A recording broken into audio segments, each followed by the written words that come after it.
दूसरा लेक्चर, इसमें हम बेसिक मैथ का नंबर सिस्टम संख्या पद्धति में सम संख्याएं पढ़ लिए। सम संख्याएं जो से पूर्णतः डिवाइड हो जाए, भाग या विभाजित हो जाए। सम संख्याएं जो दो से भाग ना हो या दो से पूर्णतः विभाजित ना हो, वो सारी की सारी क्या कहते हैं, सम संख्या कहते हैं। अब विषम संख्या है भाई 1 3 5 7 12 नहीं लेंगे, क्या लेंगे भाई 8 9 11। इस तरीके की नंबर से करके किसी एक कोई भी नंबर से भाग नहीं होगा, और होगा तो कुछ ना कुछ मेंटल शेष बचेगा। तो शेषफल चाहिए, शेषफल नहीं होना चाहिए।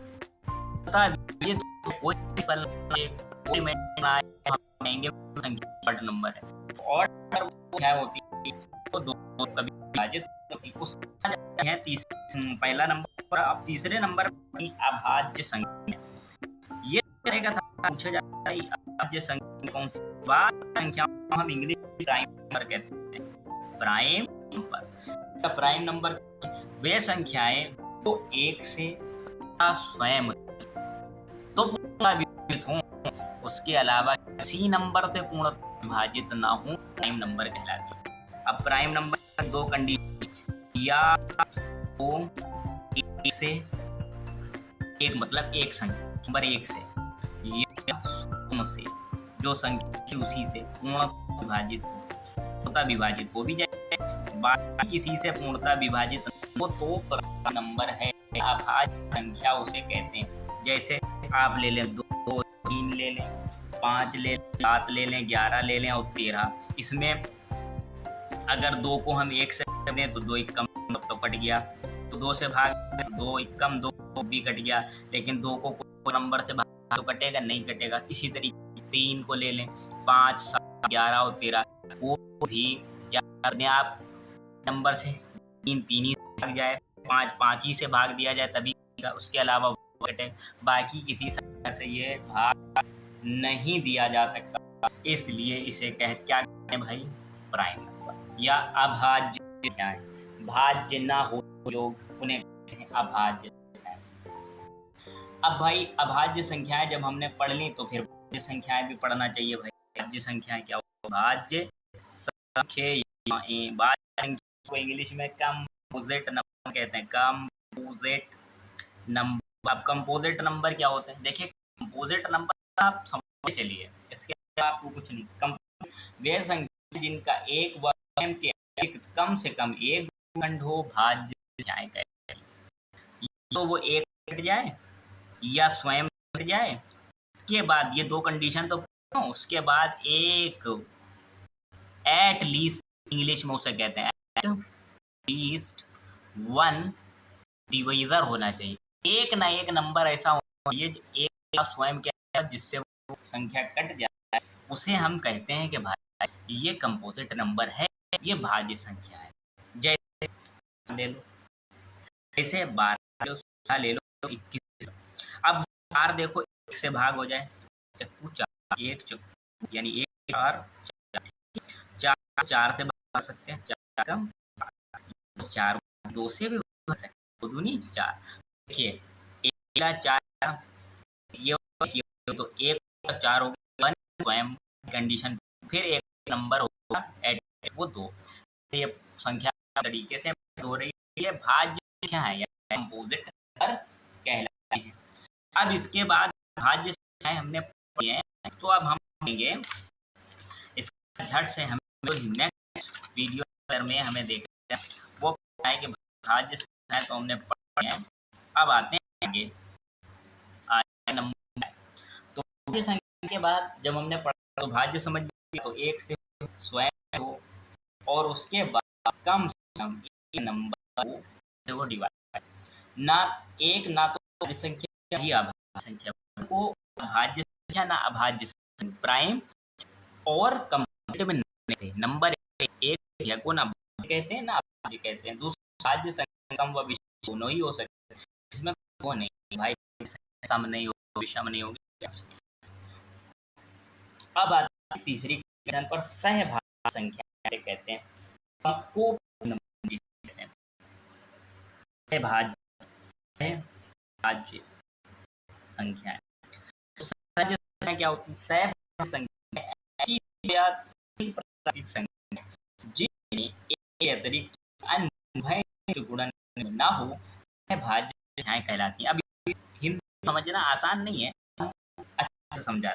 तो 2, 3, एक ब्रैकेट ले ली, 5, 9 और 11 ले ली।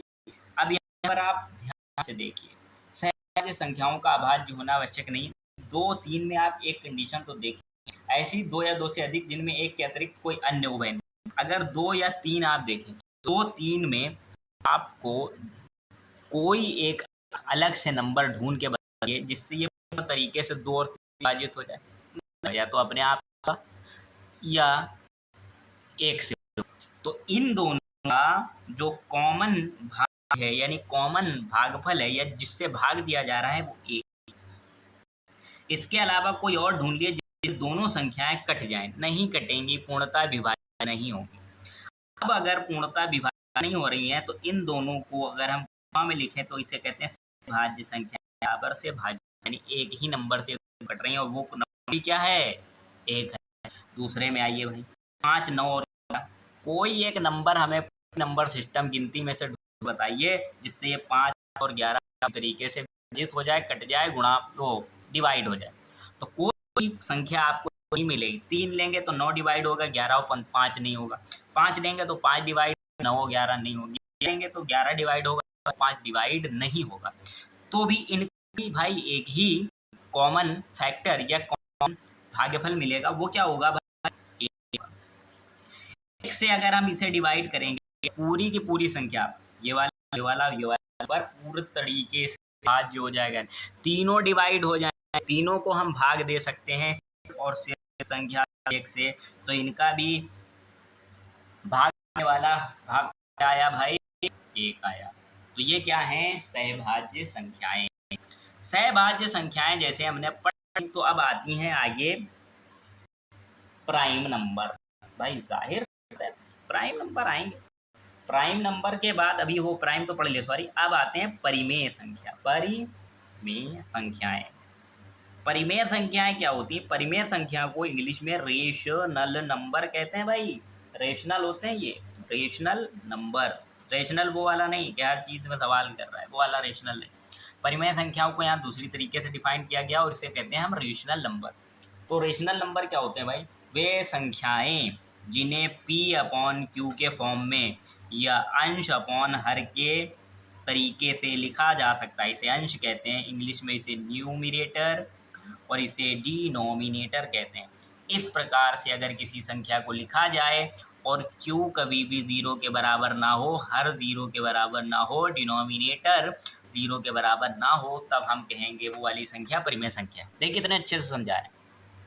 कंडीशनें भी याद रखना है, क्योंकि एग्ज़ाम में, कम्पिटिटिव एग्ज़ाम हो या हाई स्कूल 10th, किस हर लेवल पे इसका यूज़ होना है। इसलिए परिमेय संख्याओं को सही से समझ लिए। परिमेय संख्याएं P/Q के फॉर्म में होंगी, यानी अंश अपॉन हर के तरीके से लिखी जाएंगी। उनमें हर क्यू हो, हर हो, डिनोमिनेटर आप इंग्लिश में कहें, वो 0 के बराबर नहीं होना चाहिए। अगर 0 के बराबर है तो वह परिमेय संख्या नहीं होगी, वो इनफाइनाइट नंबर बन जाएगा, क्योंकि 0 को किसी से डिवाइड करने पर वो डिवाइड ही नहीं होता। अब आते हैं आगे, सॉरी, 0 से डिवाइड करने पर 0 बन जाता है। 0, 5, 0, 0, 0, तो आज चलता रहेगा, 0 से डिवाइड ही नहीं हो। 0 किसी संख्या से डिवाइड हो सकता है, पर 0 से कोई नंबर डिवाइड नहीं होता। अब परिमेय संख्या देख लेते हैं भाई। परिमेय संख्या हमने बता दी, परिमेय संख्याएं कहलाती P व Q दोनों पूर्णांक हैं, तथा Q कभी भी 0 के बराबर नहीं होना चाहिए, कंडीशन है। पूर्णांक हैं तो होल नंबर है, होल नंबर है तो सारे के सारे नंबर इसमें इंक्लूड हैं, 0 से लेके 1, 2, 3 इन्फानाइट तक नंबर आप ले लें। जैसे 7/9 ये रेशनल नंबर है, 3/4 ये एक रेशनल नंबर है। जितने इस प्रकार के नंबर होंगे सारे के सारे रेशनल नंबर कहलाएंगे। अपरिमेय संख्याएं क्या भाई? इरेशनल नंबर कौन से होते हैं? अब परिमेय है तो अपरिमेय होगा भाई, अपरिमेय या इरेशनल नंबर। इरेशनल नंबर क्या है भाई? इरेशनल नंबर जो होते हैं वे संख्याएं जिन्हें P और Q के रूप में व्यक्त ही नहीं किया जा सकता। इस फॉर्म में आप उन्हें व्यक्त नहीं कर सकते, इस फॉर्म में आप उन्हें लिख नहीं सकते, वो सारी की सारी संख्याएं अपरिमेय संख्याएं कहलाती हैं। जैसे √2 आप लिख लें, √5 नहीं लिखेंगे, √7 टू की 1.41 भाई, ये तो एक पॉजिटिव नंबर तक लिया गया, इसे ऐसे ऐसे ऐसे चलती रहती, तो इसे लिखना पी अपॉन क्यू के फॉर्म में आसान नहीं है, इसलिए ये नंबर इरेशनल नंबर हैं, क्योंकि ये पी अपॉन क्यू के फॉर्म में नहीं लिखे जा सकते।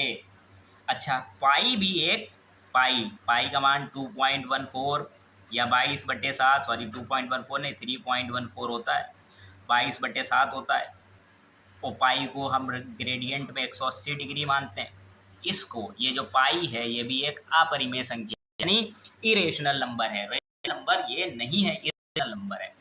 आज हमने इरेशनल नंबर तक देखा है, उसके बाद हम रियल नंबर के आगे वास्तविक होते हैं, फिर और आगे की चीज़ें चेक करेंगे। अवास्तविक इमेजिनरी नंबर जो हम अपने दिमाग में सोच लेते हैं, उन सब की बात है।